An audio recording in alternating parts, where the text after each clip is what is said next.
Ilang araw na lamang ay Valentine's Day na. Paniguradong maraming magkasintahan na ngayon ang tiyak na naghahanap ng kanilang dating place. Ang Philippine Animal Welfare Society o PAWS may inihanda para sa mga gusto mag-celebrate ng Araw ng Mga Puso sa piling ng mga hayop.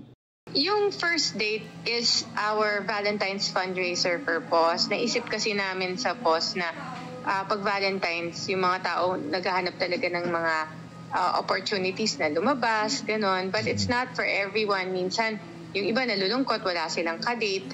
Yung iba naman, may mga kadate sila pero gusto nila something different. Tapos naisip namin, swak din yun sa mga animals namin kasi ang tagal din nilang naghihintay para may bumisita sa kanila.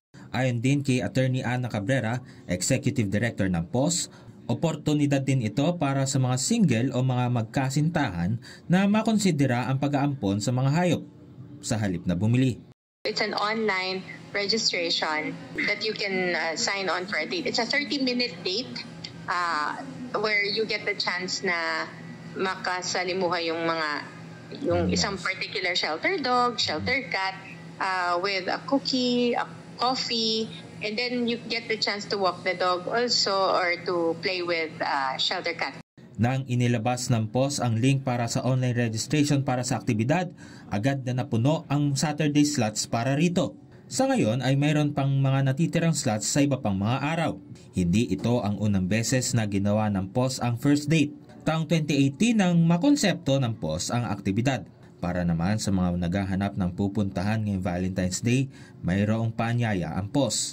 Ina-encourage namin talaga lahat to date a shelter cat or a shelter dog this Valentine's week. It's an opportunity for you to see yung mga many animals who are in need of a home, in need of a second chance. And if you can give him or her a good home, I'm sure na masusuklian nila yun much more kasi pets or dogs and cats will never break your heart and they will be loyal and very loving for the rest of their life. Gabo Milde Villegas para sa Pambansang TV sa Bagong Pilipinas.